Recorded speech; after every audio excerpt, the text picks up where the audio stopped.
উনি কিছু গুরুত্বপূর্ণ কথা বলেছেন, কথাগুলো অবশ্যই মনোযোগ দিয়ে শুনে যাবেন এবং ভিডিওটাকে শেয়ার দিয়ে অন্যকে দেখার সুযোগ করে দিবেন। আগে ওনার কথাগুলো শোনেন। আলভি, এই শয়তান বেটাটার জন্য ভিডিও না করে পারলাম না। আসলে সব কথা তো স্ট্যাটাসে লেখা যায় না। সে অ্যাক্টিং করে ভিডিওতে কি বলতেছে, লাইভ করছে নাকি শুনছি, সে কি বলছে যে বাইরের লোক ট্রিগার করছে দেখে আমার সংসারে অশান্তি হয়েছে, আমার বউটা সুইসাইড করছে।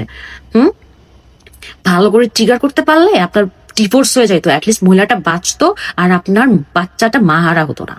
কেন ভুলে গেছেন আমার হাজবেন্ডের ডিরেকশনে দুই বউ বয়রা নাটকে যখন আপনি শুটিং সেটে আসলেন সকালবেলা, আপনার রক্ষিতা তিথিকে নিয়ে সকালবেলা একসাথে গাড়ি করে আসলেন, এসে কারোর সাথে হাই হ্যালো নেই, ব্রেকফাস্ট করা নেই, একটা রুম লক করে ফেললেন।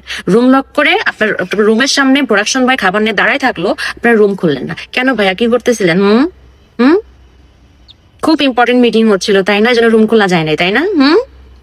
এটা তার মধ্যে আবার সারাটা দিন আপনারা শুটিং এর ফাঁকে ফাঁকে ফ্রেশ হতে যাইতেন না রুম লক করে।